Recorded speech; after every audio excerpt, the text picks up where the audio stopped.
Hello students, welcome to my YouTube channel. बेटा, आज का हमारा टॉपिक ग्रामर से रिलेटेड है। हम क्लास थर्ड की ये बुक है, पेज नंबर है 49। इसका हम ये 20 सेक्शन जो है आज कंप्लीट करेंगे। ओके, लिखा हुआ है choose the correct preposition from the brackets and fill in the blanks.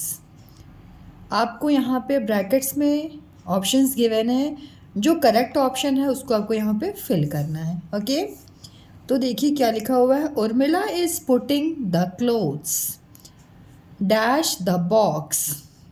इन होगा कि इनटू होगा?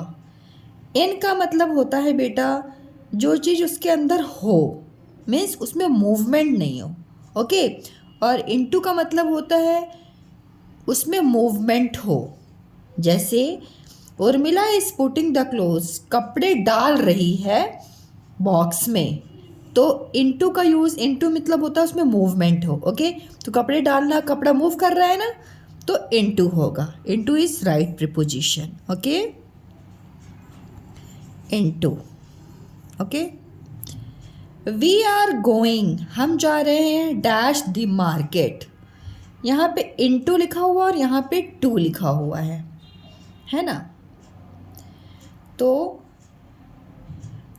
अब यहाँ पे देखो इनटू लिखा हुआ है, इनटू मतलब ये मूव करना होता है। टू, अब देखो ये टू जो है ना, टू जो ये है इसका मतलब होता है डेस्टिनेशन बताना कि कहाँ जा रहे हैं। We are going the market जा रहे हैं, तो डेस्टिनेशन के लिए हम टू यूज़ करते हैं, TO2। ओके, फिर ये आपका यहाँ पे टू हो जाएगा। We are going to the market, destination बता रहा है कहाँ जा रहे हो आप, मार्केट जा रहे हो, तो ये टू होगा। Okay, the dog is jumping, कुत्ता क्या कर रहा है, जंप कर रहा है डैश द वॉल। ओवर की इन का मतलब होता है अंदर, है ना। ओवर का मतलब होता है ऊपर, तो दीवार के ऊपर जंप करेगा dog. Over is your right answer, over is your right preposition. Okay, OVER, over. Okay, the globe is dash the table. Globe on the table के विथ द टेबल। ऑन का यूज़ होता है ऊपर के लिए और with का use होता है के साथ के लिए, है ना। तो the globe is on the table, ऊपर है तो ऑन प्रीपोजिशन होगा यहाँ पे, on the table. Okay, number 5, the students are dash the class. In की ओवर, इन का मतलब होता है अंदर, ओवर मतलब होता है ऊपर। ओके, के ऊपर, इसका मतलब होता है ओवर का, तो इन होगा। In is your right preposition. The students are in the class, students कहाँ है, क्लास के अंदर हैं। नेक्स्ट 6 देखिए, the monkey is jumping. Monkey क्या कर रहा है, जंपिंग कर रहा है, कूद रहा है डैश द फ्लोर, फर्श के ऊपर। अंडर मतलब होता है के नीचे, ऑन मतलब होता है ऊपर, तो on is right preposition.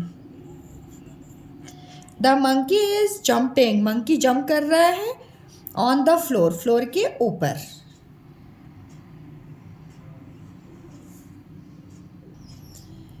Next देखिए 7, the baby is playing, baby खेल रही है डैश टॉयज। फ्रॉम होगा कि विथ होगा, विथ का मतलब होता है के साथ, तो बेबी टॉयज के साथ खेल रही है, तो with is your right preposition.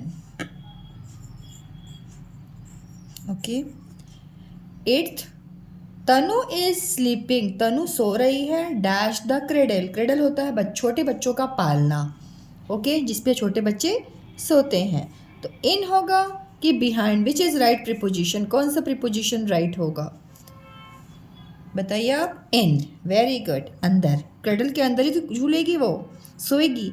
In, okay, in is your right preposition. Okay, मैंने यहाँ पे कुछ इंपॉर्टेंट प्रीपोजिशन के वर्ड्स लिखे हुए हैं और उनकी हिंदी मीनिंग लिखी हुई है।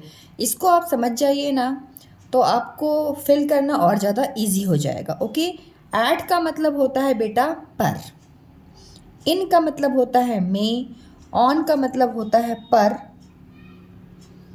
अंडर का मीन्स के नीचे, ओवर का मीन्स के ऊपर, बाय का मीन्स के द्वारा, विथ का मीन्स के साथ, टू का मीन्स की ओर, जिसमें बोला था ना कि मार्केट की तरफ जा रहा है तो टू यूज़ हुआ था, की ओर। फ्रॉम का मतलब से, फ्रॉम का मतलब होता है से, फॉर का मतलब के लिए। बिटवीन का यूज़ हम कब करते हैं? जब दो लोगों के बीच में कंपैरिजन होता है, दो वस्तुओं या व्यक्तियों के बीच में, तो हम बोलते हैं बिटवीन यूज़ करते हैं। अमंग का यूज़ हम कब करते हैं? जब एक से ज़्यादा, मतलब अधिक, दो से ज़्यादा व्यक्ति या वस्तु के बीच में कंपैरिजन होता है ना, तो हम अमंग वर्ड को, अमंग जो प्रीपोजिशन है उसको यूज़ करते हैं। ये देखिए यहाँ पे लिखा ऑफ। ऑफ का मीन्स होता है का और की, सेंटेंस के अकॉर्डिंग। बिफोर का मतलब होता है से पहले, और आफ्टर का मतलब होता है के बाद। ओके, तो ये इसको मैंने हिंदी में क्यों लिखा है कि आपके लिए बहुत इजी हो जाए समझना। जब आप इन वर्ड्स को अच्छे से समझ जाएंगे ना, उसके बाद से ना आपको ये फिल करना इजी हो जाएगा बेटा। Okay, so thank you so much children, you are watching my videos and like किया कीजिए अगर आपको वीडियोस अच्छी लगती हैं, सब्सक्राइब कीजिए। एंड अभी तक आपने मेरे चैनल को सब्सक्राइब नहीं किया है तो वापस से मैं आपको रिमाइंड करा रही हूँ, आप मेरे को सब्सक्राइब कर लीजिए इन वीडियोस को देखने के लिए। और अगर आपको पसंद आता हो तो मेरी वीडियोस को अपने फ्रेंड्स के साथ शेयर किया कीजिए। थैंक यू सो मच, मिलते एक नए वीडियो के साथ।